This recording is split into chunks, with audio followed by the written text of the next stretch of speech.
What is up, everybody? Welcome back to another video. In today's video, we are back with another episode of Lions Latest, going through the latest Detroit Lions news. And today, we're going to be diving into some of the latest roster additions for the Detroit Lions, not named Bruce Irvin. So we did a video on Bruce Irvin and that veteran addition to the practice squad that hopefully at some point will be elevated to the active roster. He'll get in football shape, as Dan Campbell put it. He's in shape. That guy's a freakish athlete, but he needs to get in football shape. And some point this season, maybe he can help us out along this playoff push, this playoff run, and be able to give us some extra pass rush.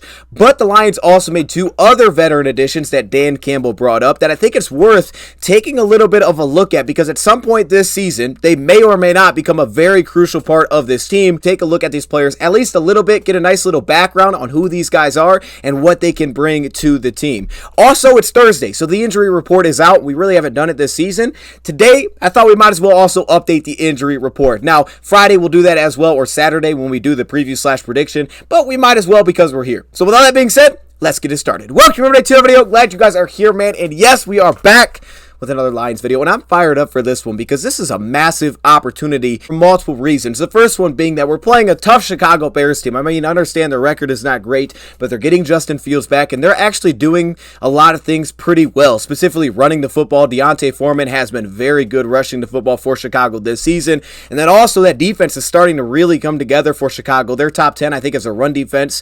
They're coming together defensively. Their secondary is getting healthy, so this is a team that the record doesn't look great. I understand they're not a great team, but they do them things really well. So it's not going to be something that the Lions can overlook in this one. But it also is an opportunity to get 8-2 on the season. And if we can handle business on Sunday, we can all sit back, watch Monday Night Football, and all collectively pull for the Kansas City Chiefs to beat the Eagles. Now, personally, I took the Eagles to win that game because we have to make our predictions each week, and I took Philadelphia in that one. But trust me, I would love to see Kansas City win that game. I would love to be wrong on that game. So I'm perfectly fine with that being the case if Kansas City wants to handle business. And if we handle business, we're going to be right there in this NFC race for the top seed in the NFC. Now, what's also interesting about this is that the best season that I've seen, that I can remember, was the 2014 season, record-wise. The Lions went 11-5 that year. We don't got to go into how that season ended, but the Lions at one point were 7-2, and then they lost their next two games. New England, which was kind of a blowout. Arizona, they finished 11-5,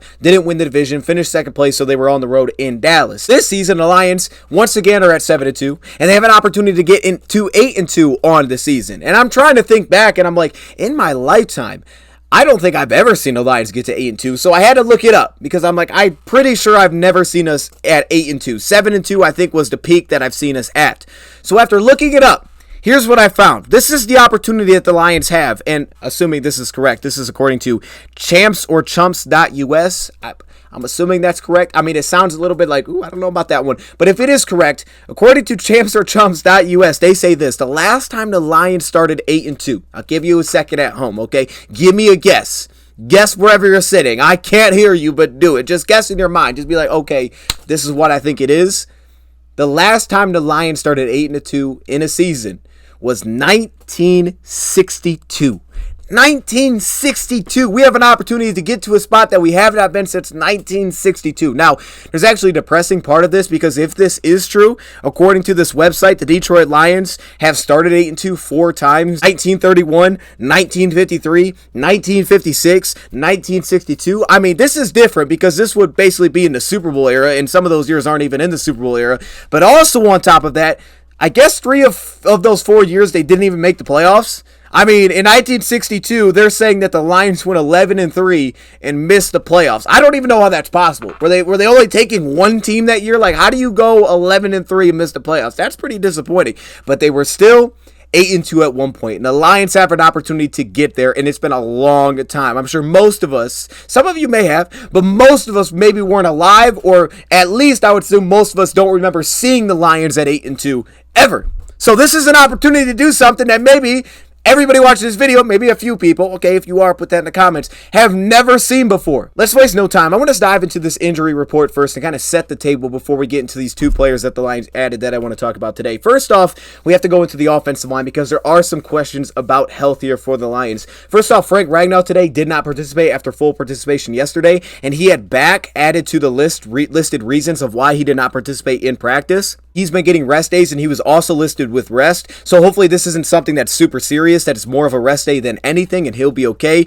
If for whatever reason he can't play in this game, that could be a pretty big deal because Jonah Jackson may not play this week either. Currently is listed with the ankle injury, but he's also been listed with a wrist injury, which is new. And now for the second straight day, he has not participated. So it looks like he may be on his way to not playing this weekend, which if it's just Jonah Jackson that misses, we would assume a guy like KO'd would probably be the next player in. He stepped in at left guard already for us this season. You would also have a guy like Colby Sorstel you could plug in a left guard if you wanted to, or if you wanted to move Graham Glasgow and push Colby Sorstel, and you could do that as well. But of course, you get a lot more flexibility if Frank Ragnow is here. If Frank Ragnow does not play this weekend, now you're looking at potentially Colby and KO both being on the field, and a guy that we're about to talk about in this offensive line, maybe he gets snaps, but maybe at very least someone gets elevated off the practice squad for more depth for the Lions if that's the case. So hopefully that's not the case. And then Isaiah Buggs was also listed with no participation due to illness. So this is something to really keep an eye on here because this is the second day that he's been listed with illness. So first off, hoping that he's all right and he gets better, he's okay. But of course, we would have a guy like Broderick Martin if we needed him to step in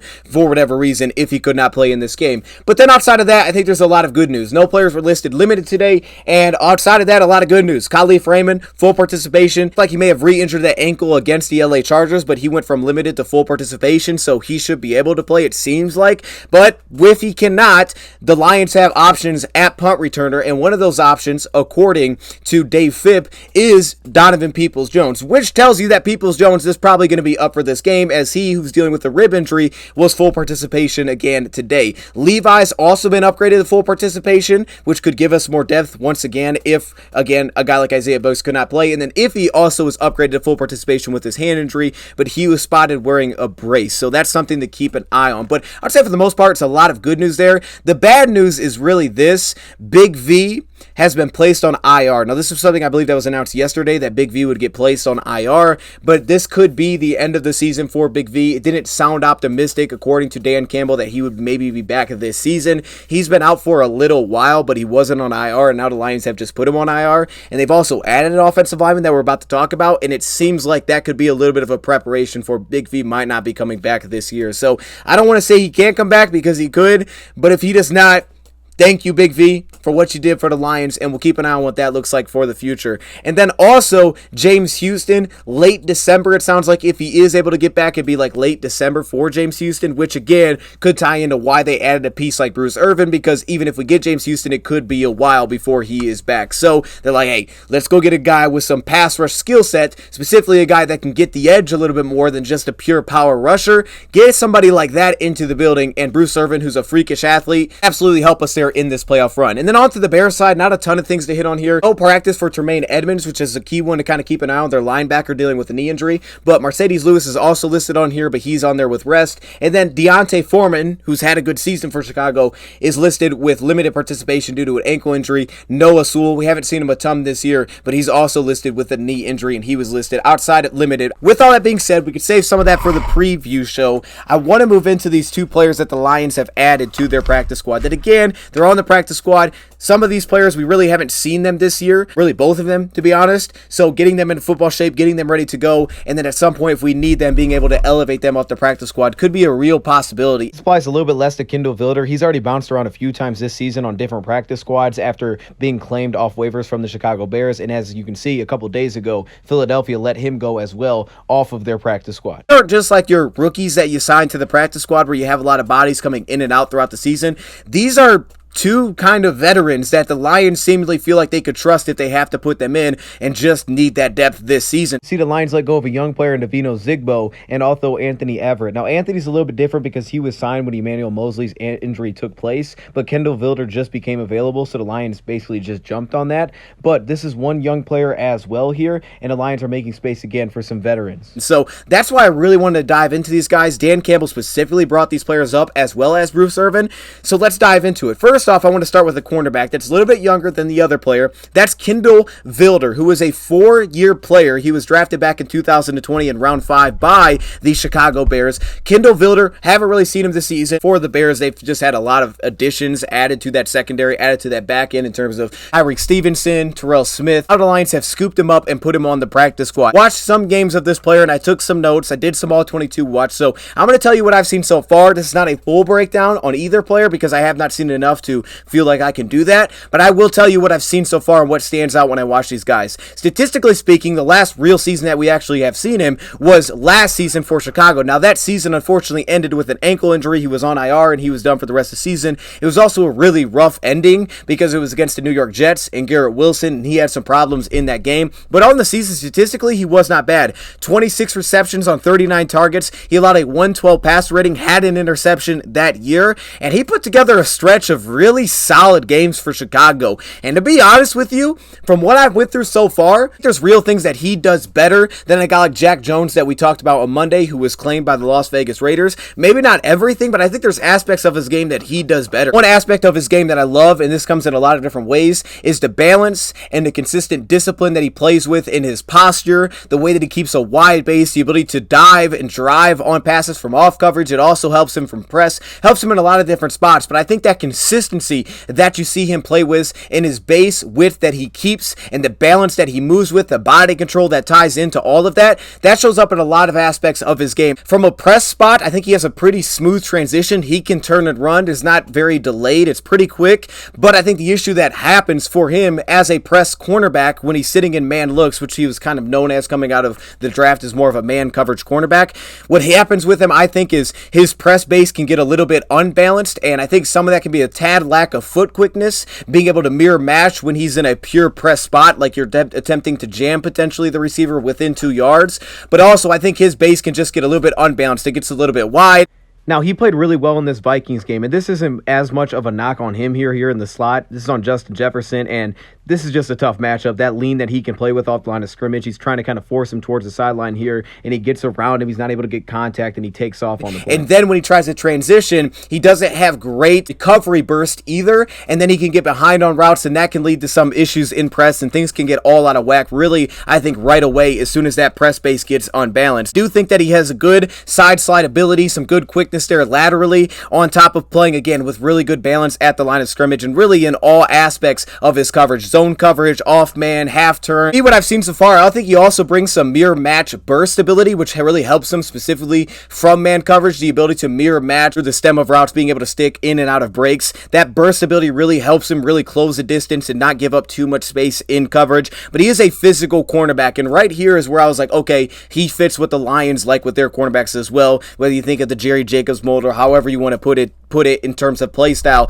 He's a very physical cornerback, specifically from those press positions, but sometimes if it's not like right on the ball, but he's like 2+ yards off, but he can still get physical, kind of impede the stem of routes. I think this is an aspect where he's very successful, is that ability. And again, you talk about some of that bursty ability, the balance that he plays with, his ability to kind of just step in front of routes. You saw a good example here against New England when he kind of tries to set up that out and up route, and he's able to step in front of that out route and really not allow it to get vertical or attack him on the sideline. You'll see a lot of things like that where he's able to kind of step in front, impede the route, and slow down the stem of the route and kind of throw off the timing within everything. I think here would be a really good example of patience. You can see the motion across here, and it's almost like they're going to switch off this route, but it ends up switch releasing on the play as the snap is when he's inside. So he stays on his man, and just notice how he doesn't give up ground when he tries to attack his leverage. He stays patient, and then he's able to, again, impede kind of the route, step in front of it within 5 yards here, and really throw off the timing. A physical style type of cornerback that's not huge. I mean, he's 5'11", 190. He's not the biggest built cornerback. He's a little bit more thin, but he has really good length, and he plays with that physicality. Now, when you talk about more of the off coverage look, which we do a ton too, off coverage, I think he's a little bit more leaning towards the aggressive side. It's kind of similar to Jack Jones in a sense, the aggressiveness that he does play with and his ability to kind of jump and anticipate routes. With some of the more savvy route runners at the top of the route, I think that's where sometimes you can lead into issues where he'll give up dig routes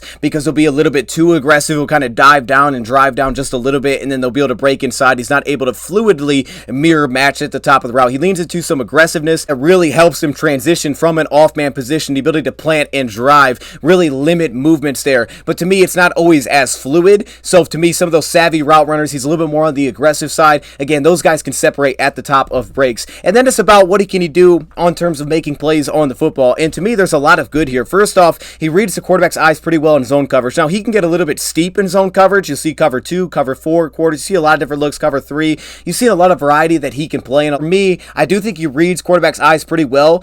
However, the downside to it is I think that his balance between reading quarterback and reading where his receiver is can lean a little bit too heavily into the quarterback. You'll see that from off man. Like if a quarterback looks him off, sometimes he won't actually dive on the route because he'll, again, still just be reading through the quarterback's eyes. But it does lead to some real ball skills in terms of zone coverage, like this interception against Minnesota here, where he's able to read the quarterback, finding the crossing route, and he's able to just step right in front of it. And then his length as a zone coverage corner specifically, when he's working some of those high-low looks, while he can get a little bit steep, his length can be very impactful here, where he can be very difficult to hit some of those high-low shots without getting his hands on the football. Now, his run support, this wasn't something that he was highly praised for coming out of the draft, but I would say the thing that I've seen so far that stuck out the most, field tackling ability. He does a good job squaring himself up, again, being disciplined in his technique as an open field tackler. That's really key there as a cornerback, making those open field tackles, being under control as an open field tackler. I also don't think, one quick note here towards coverage, he's a little bit more of a bursty type player that plays with that really good balance, and it allows him, you'll see some of that closing burst, whether that's in zone coverage,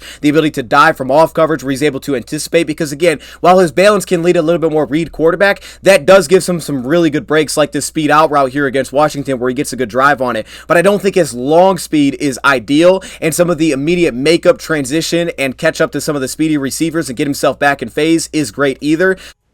Now, I think he's relatively smooth here when you talk about that transition, opening the hips, but you can see it here getting maybe a little bit overly aggressive to be able to fluidly open up and then dive on this football, still get into play. And then this press look, which I really like on this one, you see that ability to really control the route. I mean, he didn't get called for a flag here, but certain corners have the ability to get on top and control the route, and I think that's where he's at his best. And I think the Lions like those types of players that can control the route within the first 5 yards. I think Aaron Glenn likes those guys, and he can do that. Now, when you don't gain control of the route, and here you can see he's almost overextending to kind of get back into this one. This is where you can kind of lose guys at the top of the route like this, or you get called for those holding flags. So it's really important that he wins immediately right off the line. Work if he tries to jab with the receiver and he's not able to get his other foot to slide with it. He doesn't maybe have some of that elite foot quickness. That can get him into trouble immediately on the play. But Kindle Vildor, I think there's a lot of things to like, right? I mean, Jack Jones had some ups and downs to consistency and technique. I think you kind of get a better sense of what you have here within Kindle Vildor. You're going to get some good, you're going to get some bad. That's kind of the nature of the cornerback position. But I really like the way that he plays. And I think, again, stylistically, you could argue that this guy just fits a lot better for the Lions. The other player the Lions added could be very important. I mean, heck, he could be important this weekend, though I would doubt it.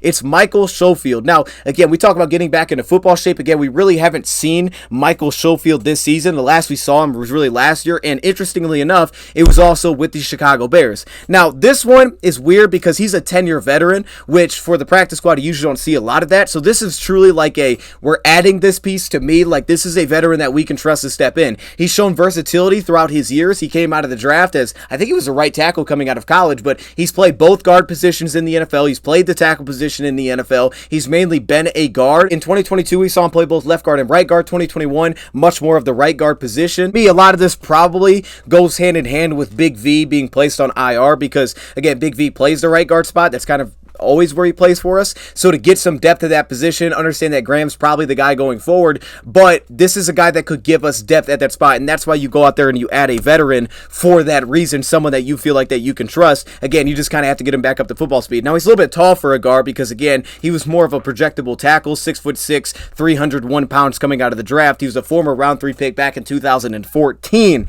But when you watch him, man, you kind of see the limitations within his game athletically. I think that's kind of the theme when you watch him. He's not a freakish athlete. He's not a freakish mover. The movement skills aren't elite at all. What you do see is you kind of know what he is, and he's good at what he's good at, and he's got a lot of experience under his belt.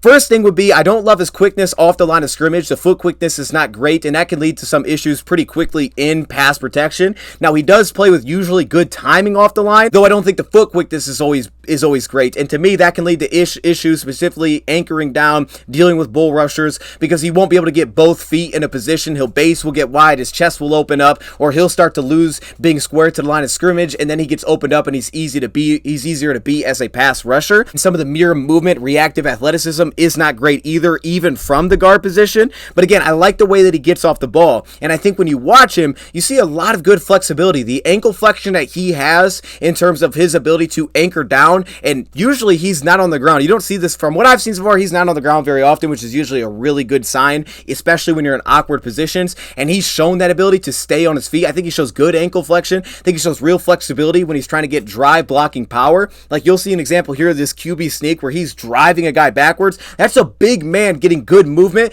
because of some of that flexion. And I think that's where you see him really thrive. Chicago is weird. They did a lot of, play action zone plays, which we do. And I think he's kind of built for that. You don't want to consistently leave him in pass protection sets. You usually don't want that with backup offensive linemen for what I've seen so far. But play action, pass pro, it actually seems to work well for him. The ability to jump set, get on defensive linemen quickly, use good length that he has. He has 34-inch arms. And again, for an interior offensive lineman, you don't get that a lot. So he's able to kind of lean into that. What I like as a run blocker is the drive blocking power. Like this is a consistent thing that pops up. I love the way that he gets himself under control into those blocks. He positions himself really well. He gets very squared and balanced, and he has really good drive blocking power with good length. He has an ability to really get movement. You see a real impact on a defender at first contact, the first punch. I watched him play our Lions last season, and you could see the defender react to the first punch that he would put on a defensive lineman. It's a real combo block type of threat, whether he's down blocking, getting that drive block with some of his flexibility, just driving vertically up the field. I think that's an area where he's very successful. And then as a zone blocker, while I think athletically you'll see issues sometimes getting up to the second level, being able to pick up blocks, one thing that I like is his awareness. He seems to always have a sense of where the guy's at, pass protection, where somebody's coming from, a late rusher flies through, but also as a run blocker, he always seems to have a feel of who's up in the second level, who can I get my hands on. Now with that, as good as that awareness is, there's times where he can't get up to the second level and hit that block. His length helps him reach, but there's times where he can't get up there with some of the movement skills. But you like the positioning. I don't know if he'd be a great pulling offensive lineman. That I would have to watch more. I don't know if that's the best skill set for him, but he can actually absolutely perform as a zone blocker. The length helps him a ton. The balance helps him a ton. That control to the second level. And then on top of that, he can really drive block. So if you want to go to some of those, duo looks offensively, I'm going to assume that he's going to have pretty good success doing things like that. So I think there's real ways where you'll see some refs that aren't so great, but the flexibility in pass pro to recover is a huge aspect. The way that he continues to rework, fight his hands to get inside, even if they're not great on the first point of attack. And usually I think that's where the losses come in, first point of attack, or dealing with some twitchier pass rushers where they can open him up. He doesn't have some of that great mirror match, which I think is probably why he fits in at guard better in the NFL. And it's kind of like how I feel with zone blocking. There's certain zone blocking schemes, inside zone, maybe more outside zone on the front side than being a backside reach blocker. It's kind of like that in pass pro here. You can see he has a tendency to kind of lean or lunge a little bit, and that'll even pop up as a guard because things happen so quickly. The fact that he gets off the line pretty well helps him a ton, but when he'll sidestep or kind of overplay or extend or his base gets super wide, that's what leads to kind of those second effort losses for some of these twitchier pass rushers. But that's, again, where you point to the balance, the flexibility to kind of stick with the rep and not get completely burnt a lot of times. But at the same time, he does a nice job of reworking his hands, fighting his hands to get inside. He's usually consistent with his hands inside as a run blocker. And then at the same time, the flexibility to stay on his feet, again, with some of the tackle reps that he has, you'll see the ability to punch and not be a consistent grabber from the interior as well. And he can do this with balance, his control that he plays with, as well as some of the drive power. It's not something that's like crazy special, but he can get real movement at the point of attack and win early on his reps. So, when I see it, like all the experience that he has, to me, this is a nice little pickup for the Lions that would not shock me if at some point this season he became an asset and he actually played for us. And I think with Big V landing on IR, this makes sense to have kind of a security option. But again, these are different. These aren't your typical, hey, we're signing a rookie, we're going to get a young guy to develop. These are, hey, these dudes can step in if we need them this season, and we're confident in that. And I think from what I've seen from both these guys, they seem like serviceable backups from what I've seen so far for both of these players. Like, I feel like I would trust Kindle Vildor to step in. With Chicago, he felt like kind of a nickel corner that would step in when they put 3 receivers, and he would always play wide. I feel like you can kind of trust a player like that from what I've seen so far. Again, certain matchups he may struggle with, but you can also see a lot of flexibility within his coverage. And then Michael Schofield, the versatility is awesome, but at the same time, I think right guard, from what I've seen so far, it looks pretty good for him. And with that, there's things that he truly does well, which you can kind of lean into. And he's honestly graded out pretty consistently throughout the years with a lot of experience. So I think they're 2 interesting additions, and I think they were worth talking about, diving into a little bit as well. And finally, I'll give a little love to the long snapper, Jake McQuaid. We talked about him versus Scott Daly, I think, before the season, and then we just didn't talk about him again. It makes sense. But he was our long snapper last week against the Chargers. We won that game. I've been signed to the active roster, so I want to show a little bit of love. Jake McQuaid, we see you. With that being said, let me know your thoughts in the comments below. Thank you, Prop, for watching, and I'm out.